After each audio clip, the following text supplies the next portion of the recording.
Family mocked my little business at Thanksgiving dinner. How's that going, still broke yet? They laughed so loudly. I stayed quiet. Yesterday, they found out I was. The laughter still rings in my ears sometimes, even now. It wasn't just laughter. It was the kind that fills a room, the kind that feels sharp, pointed, and cruel. It was last Thanksgiving. The table was packed, turkey at the center, candles flickering low, the hum of football murmuring from the living room. It should have been cozy. It should have felt like home. Instead, it felt like standing under a cold, hard spotlight. I was halfway through telling Uncle Brian about my business, something I poured every hour, every dime, every piece of myself into, when my cousin Jenna snorted so loudly she almost knocked over her wine glass. How's your little business going? She sneered, putting extra sarcasm on the word like it was a disease. Still broke yet? Someone else chimed in. I didn't even turn my head to see who. The laughter that followed was deafening. My father chuckled under his breath. My mother shook her head in that disappointed, pitying way of hers. I stayed quiet. I smiled, small, brittle, and I let them have their fun. Inside, though, something shifted. It wasn't about proving them wrong. It was about proving myself right. I wasn't going to succeed for them. I was going to succeed despite them. After dinner, I remember standing in the kitchen, scraping leftovers into a plastic container, trying to pretend the knot in my stomach wasn't there. The sounds of laughter and football echoed from the living room. I could hear my brother Mark loudly joking about how I probably sold 3 t-shirts all year. Maybe next year he'll afford real mashed potatoes. He cracked, and everyone laughed so hard someone coughed. I kept my head down. But something strange happened when I went to put the dishes away. I passed by the half-closed door to the den, where my father, my aunt, and a few others were talking, thinking no one could hear them. And that's when I heard it. Poor kid, Aunt Linda said, her voice dripping fake concern. Still chasing rainbows. My dad grunted. If he had any sense, he'd quit that fantasy and get a real job. Wendy's is always hiring. They all chuckled. Another voice, maybe my uncle's, added. By the time he's 30, he'll still be living in some dumpy apartment, dreaming about his big break. It's almost sad. And then my mother, sweet, gentle mom, said the words that stung the most. Well, at least he's harmless. I mean, it's not like he'll ever actually succeed enough to embarrass us. I stood there frozen, my hands trembling around a plate I hadn't even realized I was holding. They didn't just doubt me. They expected me to fail. Worse, they needed me to fail. It was safer for them if I stayed the black sheep, the dreamer who never amounted to anything. It was easier than admitting they had chosen a life of mediocrity and bitterness, while I dared to believe I could build something better. I placed the plate carefully in the sink, walked out of the kitchen, grabbed my jacket from the hook by the door, and left without saying goodbye. Outside, the cold air bit at my face, but I barely noticed it. There was only one thought burning through my mind. Never again. Never again would I beg for their approval. Never again would I explain myself to people rooting for me to fail. That night, sitting alone in my tiny, drafty apartment, I opened my laptop and stared at the screen for a long time. I had 2 choices. Crumble under the weight of their disbelief, or let it forge me into something unstoppable. I clicked into my business plan. Adjusted it. Tightened it. Mapped out every insane, impossible goal I could dream of. Then I got to work. And I didn't stop. The first 6 months after that Thanksgiving were brutal. I worked out of a cramped 1-bedroom apartment where the heat barely worked and the plumbing rattled like a dying engine every night. Most days, I woke up before sunrise and collapsed into bed after midnight, my eyes burning from too many hours staring at a screen, my hands cramping from typing, packaging, hustling. I didn't have a glamorous startup story. There were no angel investors, no family loans. There was just me, a half-broken laptop, a second-hand printer, and a heart full of stubborn, burning defiance. Some mornings I'd sit at the tiny kitchen table, surrounded by bills and empty coffee cups, wondering what in the world I thought I was doing. Self-doubt would whisper, louder than any insult my family had thrown at me. Maybe they were right. Maybe you are just chasing rainbows. Maybe you are just nothing. And then I'd remember my mother's voice. At least he's harmless. I mean, it's not like he'll ever actually succeed enough to embarrass us. And that would light the fire under me again. The turning point came in the least dramatic way possible. A customer I had all but forgotten about, a random online order I packed one night half asleep, tagged my tiny business on social media. A post, a photo, a few kind words about the quality of my work. It wasn't anything viral. No millions of likes. No overnight fame. But the next day, I woke up to 12 new orders. 12. More than I usually got in a week. Then 24. Then 60. I had to scramble, buy more supplies, work faster, upgrade my site, but for the first time, the momentum was real. Tangible. And with it came new people. Real people. Not family, not skeptics. People who believed in what I was building, who championed my ideas, who sent messages saying, "You're doing something special. Keep going." It stunned me, honestly. How strangers could offer more kindness than my own blood ever had. And somewhere in the whirlwind of orders, shipments, late nights, and relentless work, I realized something. Family isn't blood. Family is loyalty. Family is respect. Family is love given freely, not with conditions or judgment. The weight I'd carried my whole life, the desperate need for their approval, started to fall away. Piece by piece. Brick by heavy brick. And for the first time, I saw the road ahead clearly. It was going to be long. It was going to be lonely. But it was going to be mine. It happened on a rainy Tuesday. Funny how life-changing moments never wait for perfect weather. I was sitting at my kitchen table, hunched over a mountain of packaging orders, when I got an email. At first, I almost deleted it. The subject line just said opportunity, and it sounded like another spam message. But something made me open it. It was from a boutique owner named Caroline Walters, someone I'd never heard of but who apparently had a huge following in the indie market world. She had stumbled across one of my products, thanks to that tiny customer post months ago, and wanted to talk about a partnership. A big one. Supplying her chain of stores. Nationwide. I sat there blinking at the screen, reading her words over and over again like they were written in a foreign language. She loved the branding. She loved the quality. She loved the story. And she wanted to feature my entire product line, if I could scale up fast. I didn't hesitate. I wrote back within 5 minutes, probably sounding overeager but not caring. When she called me later that afternoon, her voice was warm, professional, excited. She asked me how big my operation was. I was honest. I told her it was just me for now. She laughed, not a mocking laugh like my family's, but a delighted, impressed laugh. "That's even better," she said. "People love authenticity." By the end of the call, I had a preliminary contract sitting in my inbox. By the end of the week, I was in touch with a small fulfillment company to help me manage production. By the end of the month, my business, my little hobby they laughed at, was signing a deal that would put 6 figures in my pocket before spring. It felt surreal.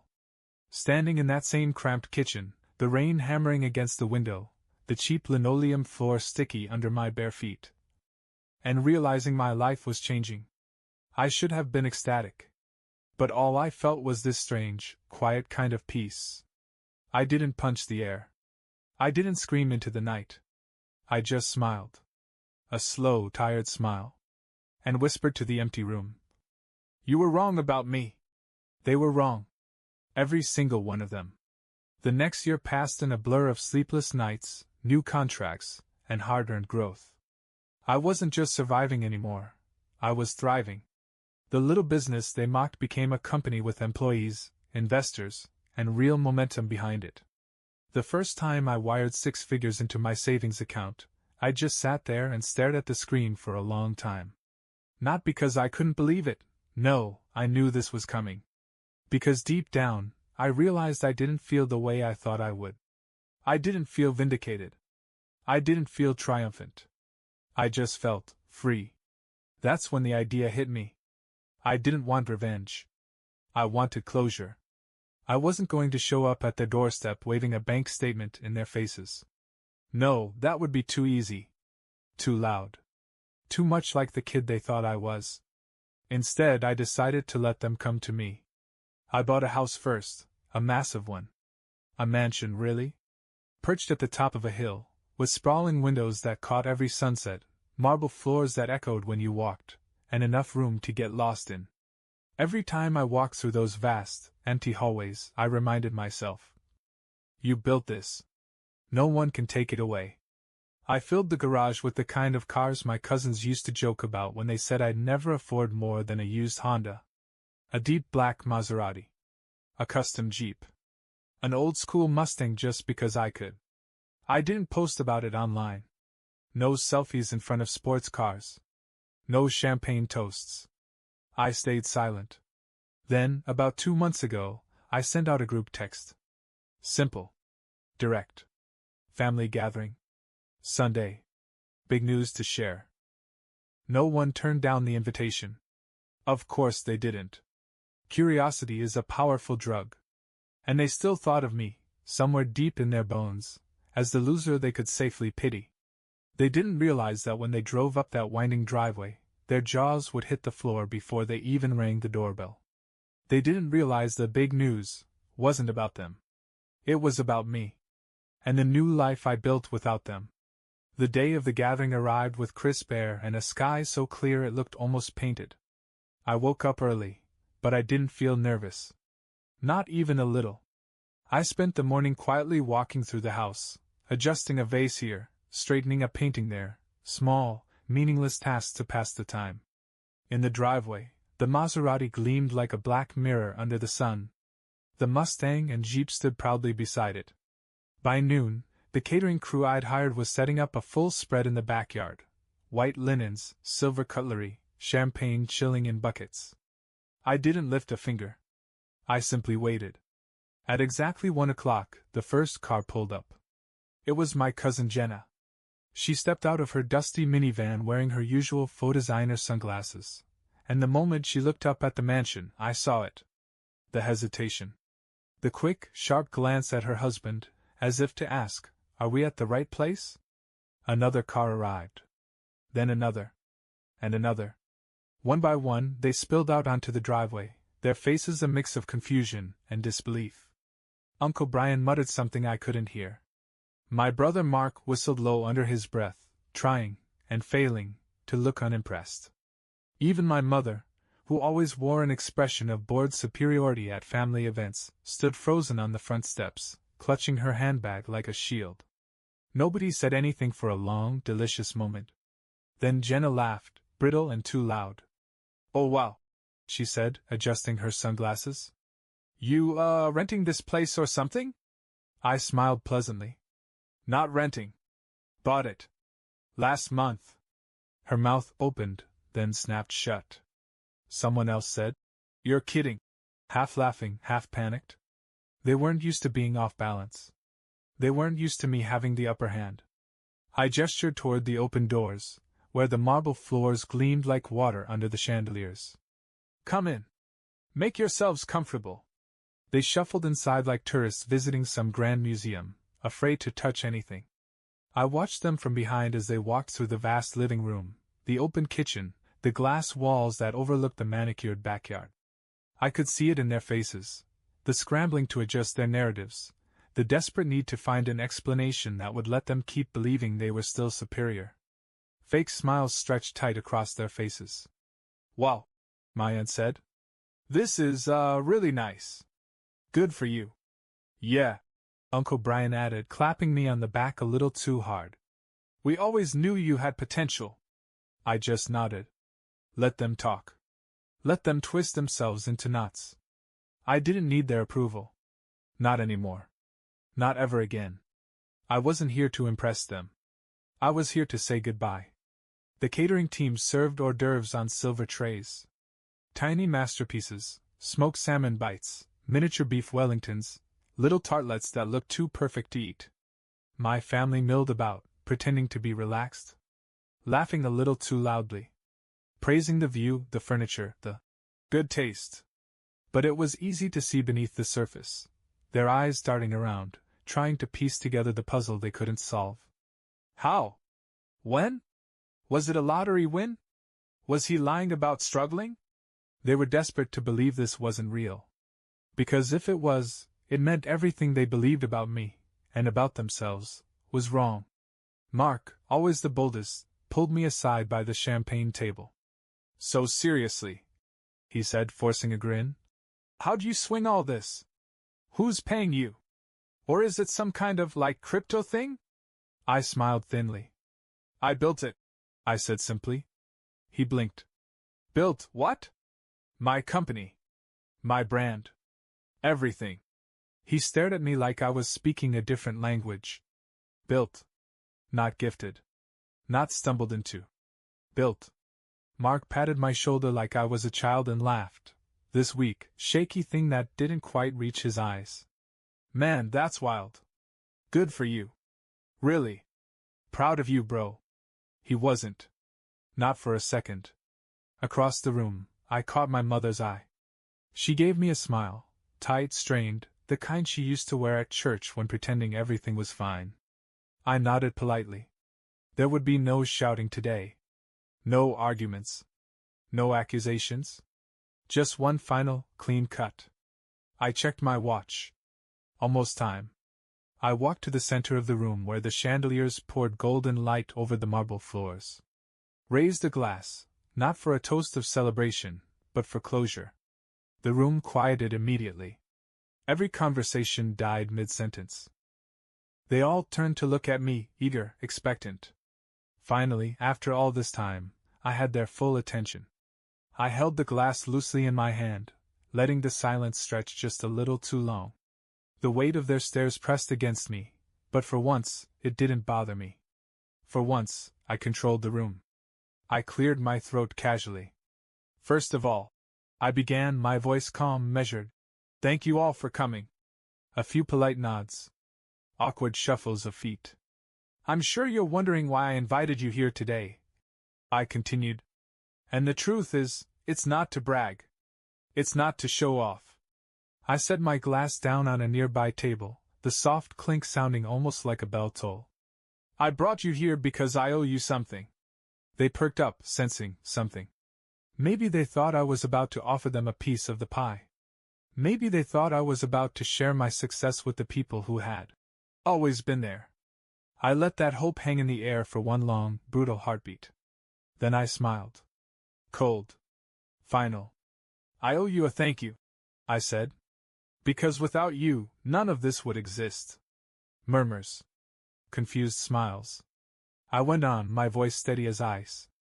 Thank you for every insult you ever threw at me when you thought I wasn't listening. Thank you for laughing at my dreams. Thank you for betting against me, for doubting me, for making it crystal clear that your version of family only extended as far as your own comfort. Mark shifted uncomfortably. Jenna looked like she was about to say something, but no one dared interrupt. I took a breath. Leaned in slightly. You taught me something valuable. You taught me that real family isn't blood. It's loyalty. It's respect. It's standing beside someone when there's nothing to gain. A beat. And because of that lesson, today is not just a celebration of what I built. It's a farewell. The words hit them like a slap across the face. I'm cutting ties, I said quietly. After today, I will no longer be part of this family. Silence. Total, stunned silence. Then, like a dam breaking, the noise exploded. But we're family! Aunt Linda cried. You can't be serious, Jenna stammered. Mark stepped forward, looking almost panicked. Hey man, come on, don't be dramatic. Even my mother, usually so composed, looked like she'd been punched in the gut. Her mouth opened and closed, but no sound came out. I just smiled. A real smile this time. Free. I wish you the best, I said. And I hope, someday, you realize what you lost. Then I turned. And I walked away. I didn't look back. Behind me, I could hear the desperate calls, the pleading voices growing fainter with every step. Wait. Please don't do this. We didn't mean it. You're making a mistake. I kept walking. Past the marble floors. Past the glittering chandeliers. Past everything that used to hurt me, and now meant absolutely nothing. I reached the front door. Paused. And then, without a second thought, I closed it behind me. The heavy thud echoed through the house like the final closing of a chapter. Not just of that day, but of my old life. When the door clicked shut behind me, the world outside felt different. The cool air brushed against my face. The sun was starting to dip low, casting a soft, golden light across the driveway. Everything was quiet. Peaceful. I stood there for a moment, just breathing it in. No noise. No guilt. No second-guessing. Behind those walls, my old life, the life spent chasing approval, begging for scraps of affection, was finally, completely over. And standing out there, under that wide-open sky, I realized something. The silence wasn't empty. It was freedom. I didn't owe them anything. Not explanations. Not apologies. Not forgiveness. They had made their choices. And now, finally, so had I. For the first time in my life, I wasn't running from them. I wasn't trying to prove anything. I was simply moving forward. Without them. It's been months since that day. And you know what? Not once have I regretted it. The calls, the texts, they eventually stopped. At first, there were angry messages. Then guilt trips. Then desperate apologies. I didn't answer any of them.